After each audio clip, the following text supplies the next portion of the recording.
You know what really pisses me off about humans? Ambassador Cathrix chittered, his mandibles clicking in irritation as he nursed what passed for alcohol in the Galactic Council's commissary. They're always so goddamn nice about everything. His drinking companion, a Valurian named Mira, rolled all four of her eyes. That's what pisses you off? Their niceness? Most species are terrified of them because they evolved on a death world that would liquidate most of us in minutes. Exactly. Cathrix slammed his appendage on the table, causing his drink to slosh. They're these apex predators from a high-gravity nightmare world where even the plants try to kill you, and they walk around acting like what? Like golden retriever puppies. Have you seen those Earth animals? Exactly like that. All, oh, we're so happy to meet you, and let us help you with that. And we'd love to share our culture. It's unnatural. Mira chittered in amusement, a habit she'd picked up from spending too much time around arthropoid species. You're complaining because the scary Deathworlders are friendly? Maybe you've had enough to drink, friend. No, you don't get it. Cathrix leaned forward, his compound eyes glinting under the artificial lighting. It's like they're patronizing us, like they're so confident in their capabilities that they don't even need to posture or threaten. They just smile, all the time, with those weird flat teeth of theirs. Now you're just being paranoid. Am I, though? Did you hear about what happened in the Orion sector last week? Mira's skin shifted to a pale blue, the Valurian equivalent of raising an eyebrow. No, what happened? The Drachnid Imperium decided to test the humans' patience. They've been pushing boundaries for years, you know. Minor raids on human shipping lanes, diplomatic misunderstandings, that sort of thing. Last week, they finally went too far, attacked a human colony world. By the void, Mira whispered, her color shifting to a worried gray. How many casualties? That's just it, Cathrix said, lowering his voice. 0 human casualties. But the story of what happened afterward, well, that's why I'm drinking today. Admiral Jiang Wei stood on the bridge of the THS Humanities Reminder, her hands clasped behind her back as she watched the tactical display.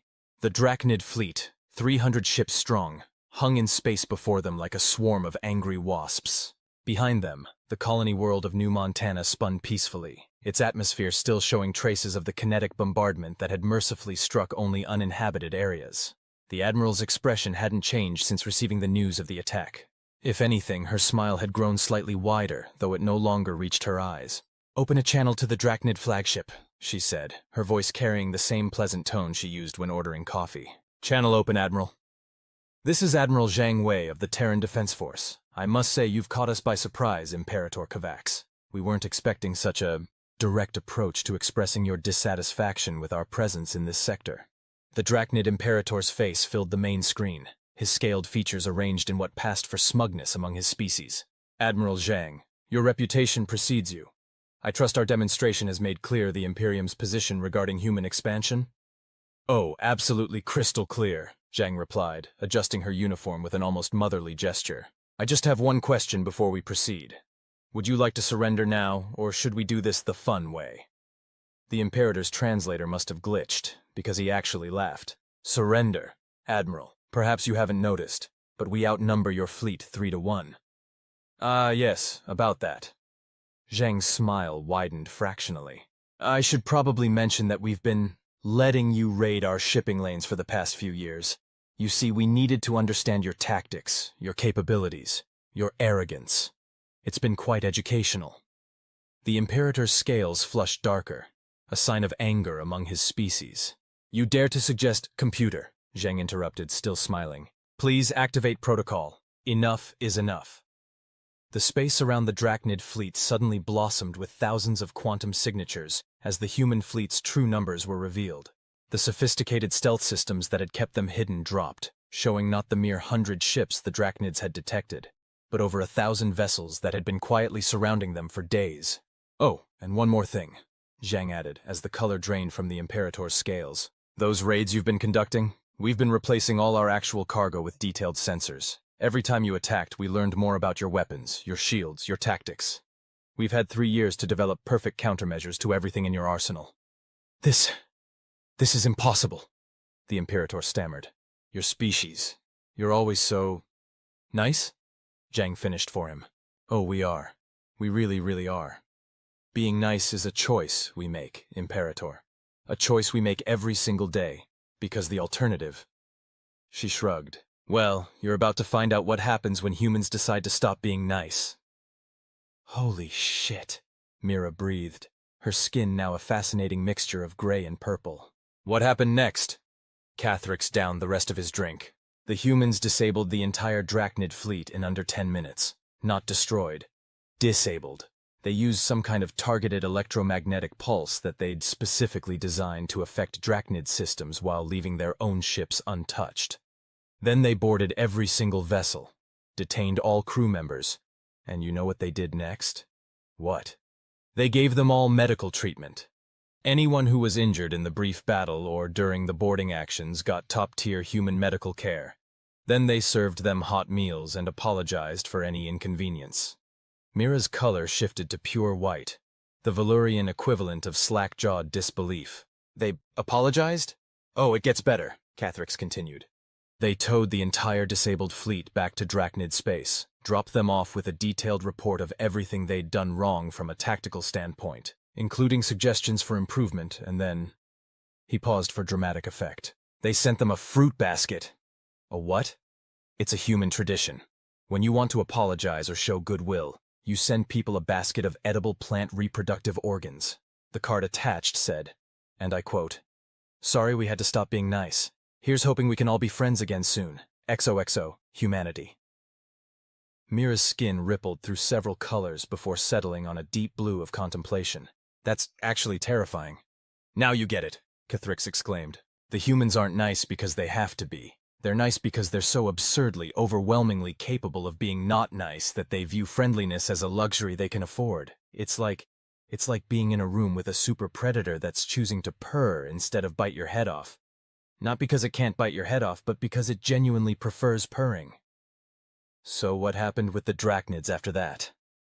They submitted a formal apology to the Galactic Council, signed 16 different trade agreements with humanity, and their Imperator personally enrolled in a human diplomatic training program. Cathrix's mandibles twitched. I heard he's particularly enjoying their section on conflict resolution through cooperative dialogue. That's both heartwarming and horrifying. Welcome to dealing with humans, Cathrix sighed. You know what the worst part is? After the whole incident, they released all their data about the Drachnid raids to the Galactic Council. Turns out they could have stopped them at any time, but they were worried about unnecessarily embarrassing the Imperium. They let themselves be raided for 3 years because they were trying to be polite. By the Void, Mira whispered. So what you're saying is... What I'm saying, Cathrix interrupted, is that every time a human smiles at you and asks about your day, remember that you're watching someone who could probably conquer half the galaxy before lunch, but chooses instead to send fruit baskets and worry about hurting people's feelings. He ordered another drink. It's enough to drive a being to drink. Later that day, Sarah Chen, the human ambassador to the Galactic Council, was reviewing her daily intelligence briefings when she came across the surveillance report from the commissary. She smiled as she read the conversation between Cathrix and Mira, then typed out a quick message to her staff. Please send fruit baskets to Ambassador Cathrix and Representative Mira. Include a note saying, "Thanks for the interesting conversation. Don't worry. We promise to keep being nice. Humanity." She paused, then added a postscript. P.S. The Golden Retriever comparison was spot on. We're totally stealing that for our next cultural exchange presentation. After all, being nice didn't mean you couldn't also be a little bit smug about it. They sent me a fruit basket, Cathrix said numbly, staring at the elaborate arrangement of earth fruits sitting on his desk. How did they even know? Mira, who had received her own basket an hour earlier, couldn't help but laugh. Her skin had been cycling through amused shades of orange for the past 20 minutes. Well, this confirms everything you were saying about them being terrifying in their niceness. The note even mentions the Golden Retriever comment. Cathrix's mandibles twitched rapidly, the arthropoid equivalent of a nervous breakdown. They were listening to us the entire time. Of course they were listening. They're humans. They're probably listening right now. Mira paused, then waved at the empty air. Hello, humans. The pears were delicious, by the way. Don't encourage them, Cathrix chittered. Don't you see what this means? Every paranoid thing I said about them was absolutely correct, and their response was to send us snacks and cheerful notes. The door to Cathrix's office chimed, and both aliens nearly jumped out of their respective exoskeletons. A human entered, cultural attaché James Rodriguez, carrying what appeared to be... "Oh no," Cathrix whispered. "Is that what I think it is?" "Golden Retriever puppies!" Rodriguez announced cheerfully, holding up a holopad displaying a slideshow. "We're adding a whole section about them to next week's cultural exchange presentation, and we wanted your input since you made such an apt comparison. Would you like to help us pick out the cutest photos?" In the Drachnid Imperium's newly established Human Cultural Understanding Center, formerly known as the War Planning Complex, Imperator Kavax was having an existential crisis. But why did they let us raid them for 3 years? He asked for what his staff counted as the 47th time that day. They could have stopped us at any time. They could have destroyed us. Instead, they studied us? Helped us improve? Sent us snacks? "Actually, sir," his chief advisor ventured, "the latest diplomatic packet from Earth included something called constructive feedback on our raiding techniques. They've offered to help us optimize our fleet movements for better fuel efficiency. Apparently, we were burning through resources at nearly twice the rate we needed to." The Imperator's scales shifted through several colors before settling on a confused mauve. "They're giving us advice on how to raid them more efficiently?" "Well, no, sir. They're giving us advice on fleet logistics in general. They also included several proposed trade routes that would be more profitable than raiding, along with a detailed cost-benefit analysis and..." The advisor checked his notes. "Something called spreadsheets." "Spreadsheets," the Imperator repeated hollowly. "The species we tried to intimidate is teaching us accounting." "Yes, sir. They've also invited you to join their Interstellar Business School's distance learning program. They mentioned something about a scholarship for promising leaders showing interest in peaceful economic development." The Imperator stared out his window at the massive banner now hanging across the former Ministry of Conquest building. It read, "Make Profits Not War. A Human Drachnid Initiative for Sustainable Growth." "Do you know what the worst part is?" he asked his advisor. "What's that, sir?" "Their suggestions are actually really good. We're already saving 30% on operational costs just from implementing their basic efficiency guidelines." He picked up one of the earth fruits from the ever-present basket on his desk. "And these apples are delicious." Sarah Chen was having entirely too much fun with her morning briefing. "So, let me get this straight," she said to her staff. "The Drachnids have not only implemented our suggested reforms, but they're now offering their own cultural exchange programs?"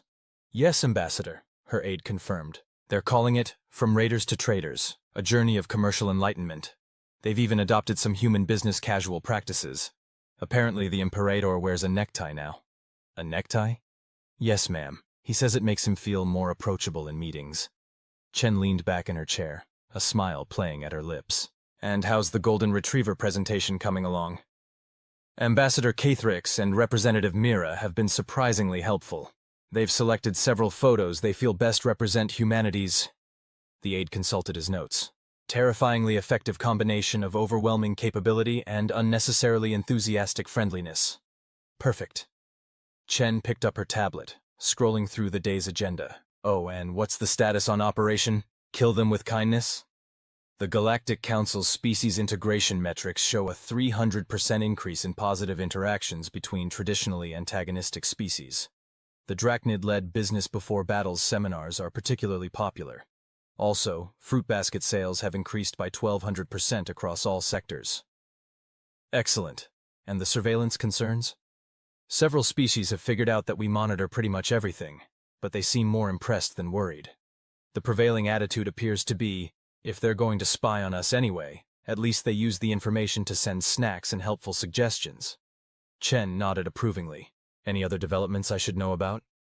"Well," the aide hesitated. "The Drachnids have submitted a proposal to the Council.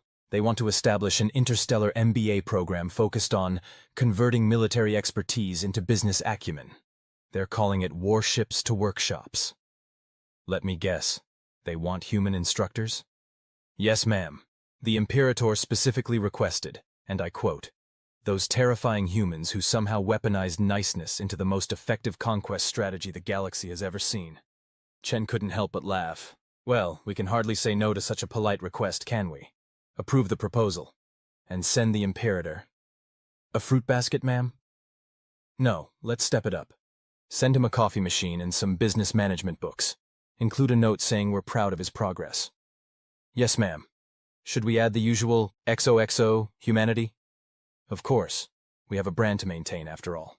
Back in the council commissary, Kethrix and Mira had become minor celebrities. Species from across the galaxy now came to hear firsthand about their famous conversation that had seemingly inspired the Great Human Niceness Offensive, as it was being called.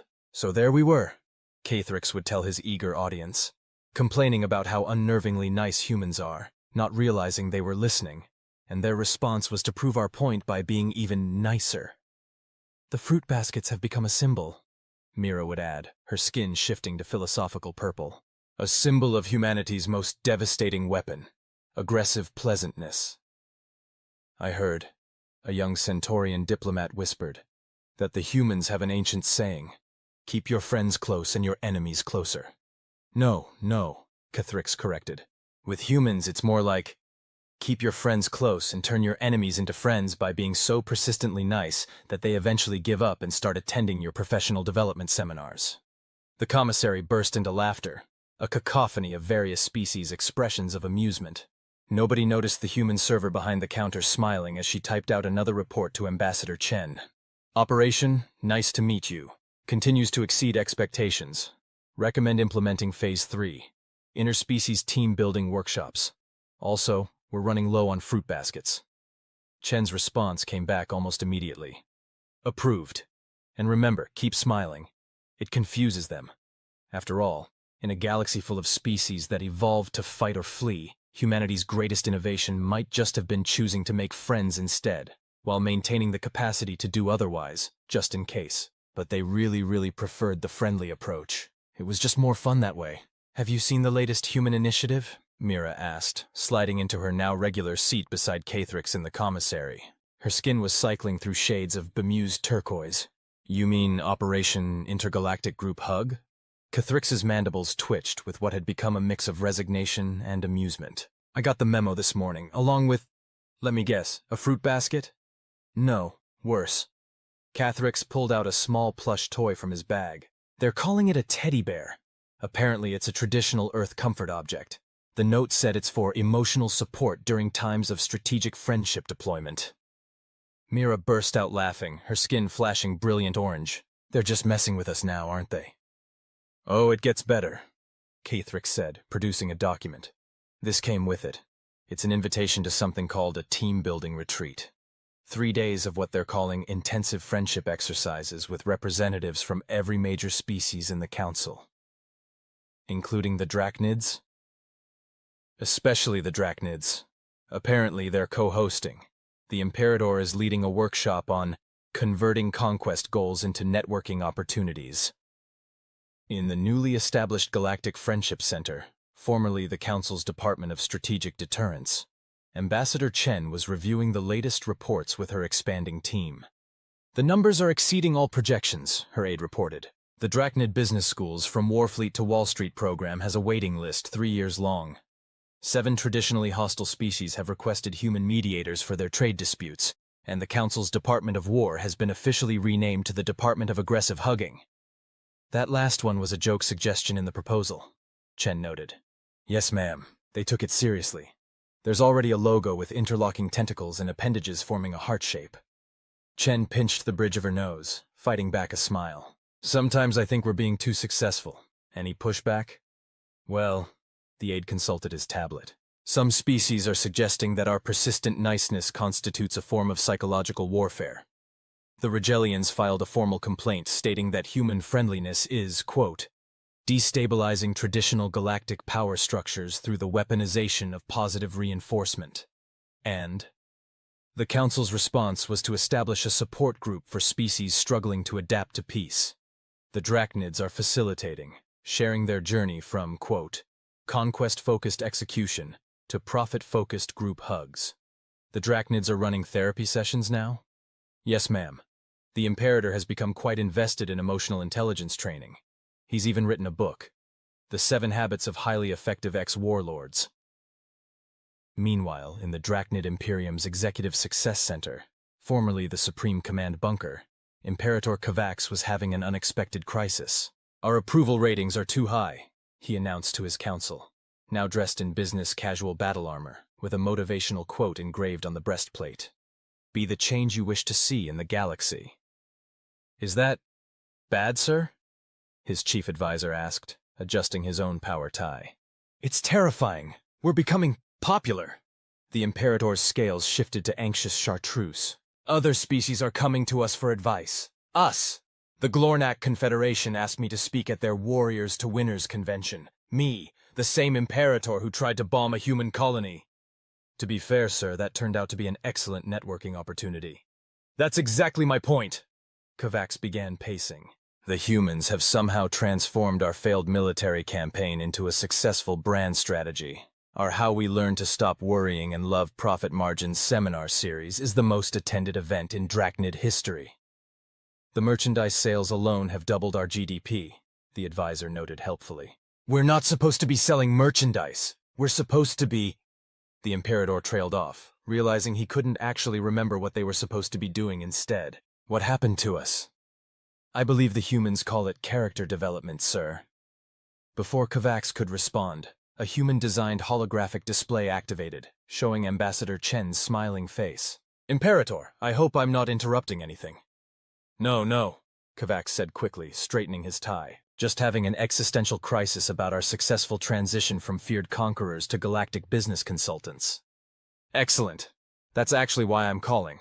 We're launching a new initiative. Conquering Hearts and Markets, a gentle path to galactic prosperity. We'd love for you to be the keynote speaker. The Imperator's scales shifted through several colors before settling on a resigned pink. Will there be fruit baskets? Actually, we're upgrading to gift bags. They'll include copies of your book, some Earth business casual wear, and... Chen's smile widened. Teddy bears. Of course they will, Kovacs sighed. Then, because he couldn't help himself. What's the projected ROI on teddy bear distribution? That's the spirit, Chen beamed. See you at the retreat. Back in the commissary, Cathrix and Mira were reviewing their retreat preparation materials. Look at this schedule, Mira said, her skin shifting between incredulous blue and amused orange. Azure 900, trust falls between traditional enemies. 1030, converting battlefield tactics to marketing strategies. 1200, interspecies lunch and learn. Understanding your former foe's dietary preferences. Don't forget the evening activities, Cathrix added. 1900, diplomatic karaoke night, singing across species barriers. You know what's truly terrifying? Mira leaned in close. I'm actually looking forward to it. That's how they get you, a passing Drachnid diplomat commented, adjusting his Earth-style business suit. One day you're planning to conquer their worlds. The next you're helping them organize team-building exercises and worrying about quarterly projections. How do they do it? Cathrix wondered aloud. How do they make friendship feel so inevitable? At that moment, every device in the commissary pinged with a new notification. It was an update from the Human Drachnid Partnership Office. Reminder: tomorrow's Converting Confrontation to Conversation workshop will include a special session on hugging it out, a physical expression of diplomatic intent. Note: accommodations will be made for species with spikes, acidic secretions, or philosophical objections to physical contact. Emotional support teddy bears will be provided. P.S. Yes, there will be snacks. XOXO, humanity, and friends. Friends, Cathrix repeated, looking at his teddy bear. When did that happen? Probably around the same time we started looking forward to their meetings instead of dreading their warships, Mira suggested, her skin settling into a content shade of blue.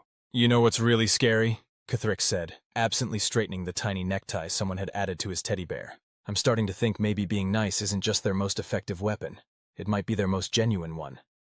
Now you're getting it, said a human voice behind them. They turned to find Ambassador Chen carrying more teddy bears. Don't worry, she said, placing the bears on their table. These ones are wearing business casual. Because if humanity had learned anything from their galactic adventures, it was that nothing disarms an opponent quite like giving them a stuffed animal wearing formal attire.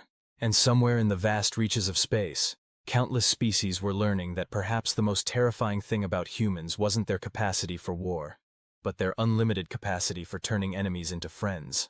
One fruit basket, teddy bear, and team-building exercise at a time. I think we've created a monster. Ambassador Chen announced to her staff, staring at the latest reports. Or rather, a whole civilization of them. The Drachnids, ma'am? Her aide asked, already knowing the answer. They've exceeded our projections for friendship implementation by 300%. Chen brought up a holographic display showing various metrics. They're out-nicing us. The Drachnid Imperium just announced their own initiative called Operation Exceed Human Kindness Parameters. Is that bad?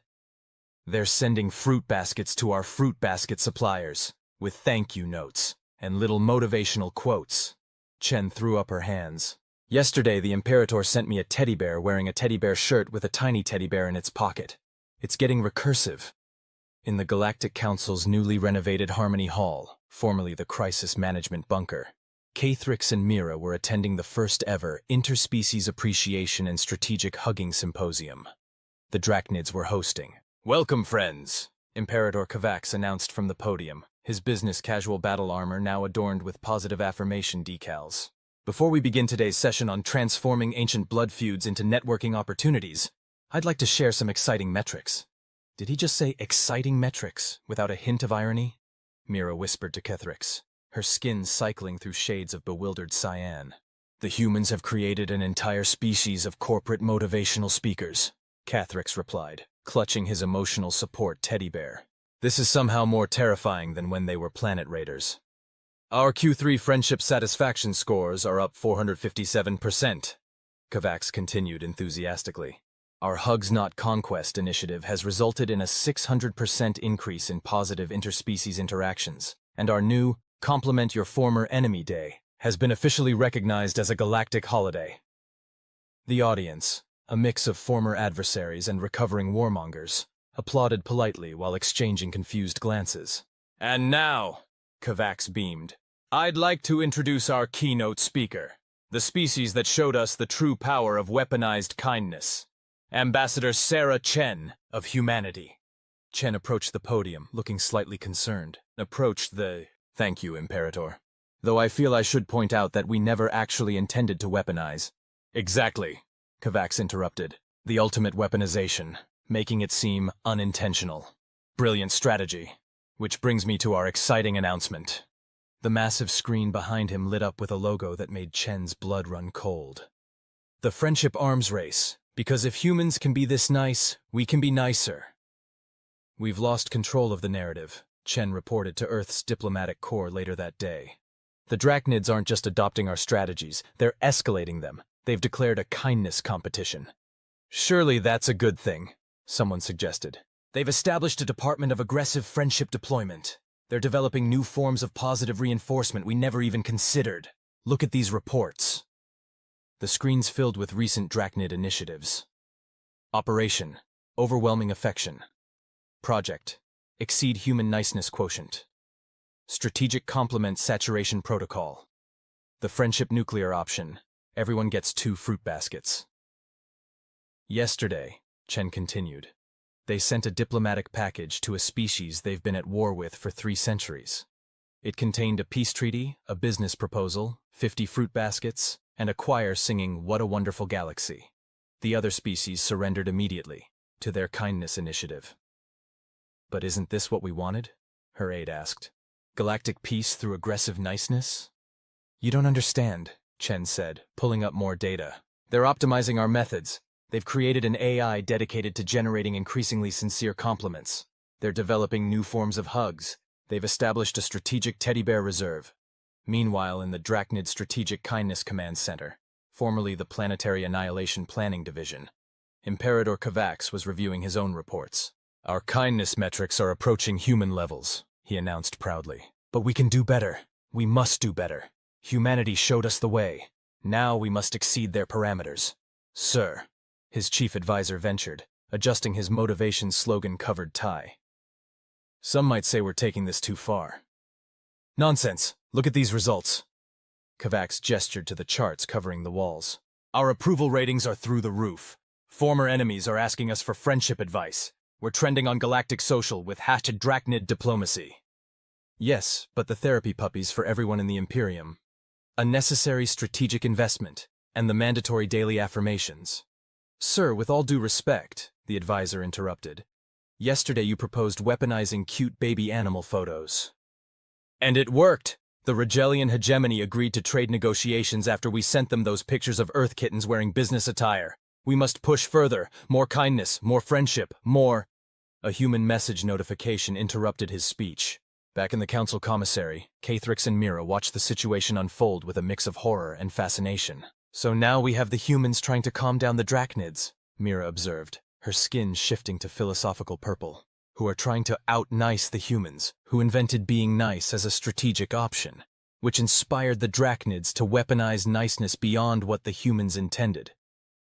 It's a friendship arms race, Cathrix agreed, now surrounded by no less than 7 emotional support teddy bears. The drachnids kept sending more, each side trying to out-nice the other. Where does it end?